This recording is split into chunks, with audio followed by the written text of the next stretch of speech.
Larry Bowers is building a ship. He's not doing it from memory, but from memories. Dad never talked about actually working on the boat. He would talk about some of the fires and that the boat was involved in. Larry's dad, Lynn, worked on a real-life fire boat, the LA City No. 2, near Los Angeles in the San Pedro Harbor. Lynn Bowers and the others aboard helped to pull water from the harbor to help put out fires on the shore. He joined the fire department in October of 1941. Of course, Pearl Harbor was in December 41. And I think he stayed on the boat until the end of World War II when he was transferred to a traditional fire station in Los Angeles.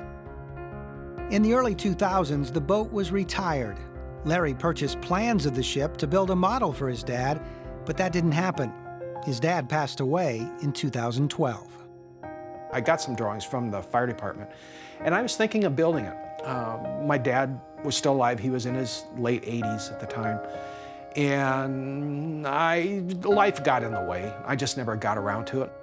Larry eventually got to see the boat at the Los Angeles Fire Department Harbor Museum during a trip to California with his brother. He learned the boat was being restored, but no one would be allowed below deck where much of the work took place. Larry made the museum an offer. I said, I'll build it and give it to him, but I'll do a cutaway showing the what's called the engineering spaces below deck, the engines and the pumps and the piping and all that really neat stuff. And he said, sure, go for it. Larry's model building work in the basement of his home started with lots of research.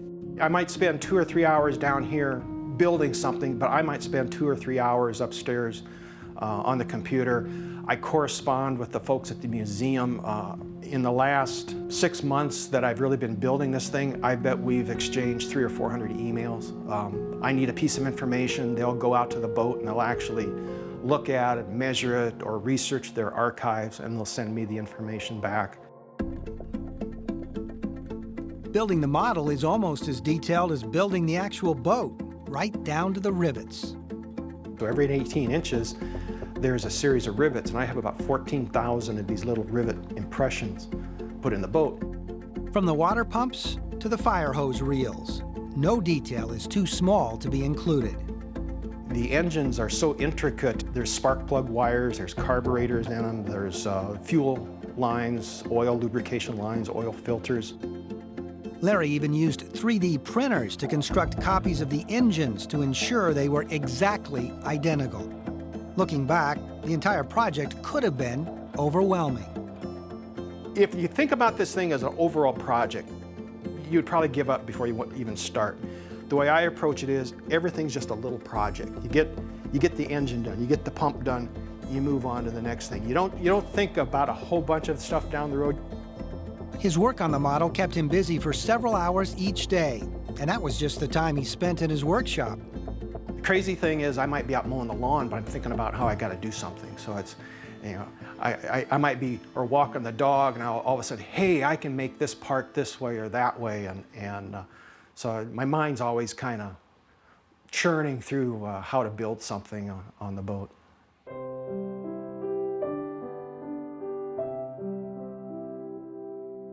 Now, after 10 months, his masterpiece of a model is complete. I step back and go, wow, that's cool. Larry's been building models of boats since he was a young child. He thinks this one will be his last, and by far, it's my best. He'll eventually make the trip to Los Angeles and donate the boat to the Fire Department Museum. Like any of my models, I love looking at them when they're done, but they sit here in my basement, and me and the dog look at them and don't pay any attention. So I'm glad that this is going to be someplace where other people can see what it looked like. In all, Larry has invested nearly 900 hours of work on this 4-foot memorial to his dad, who he believes has been with him through it all. Yeah, I think he's looking over my shoulder. I'm going to put a dedication, like a little plaque on there, dedicating to him, showing his picture, and I think that'll be pretty cool. I just wish he could see it. I just miss talking to him, so it's, I'm sorry. This model of a boat 1,500 miles away from nearly 80 years ago is bringing this son and his dad a little closer. He'd like it. Yeah, he would be really happy.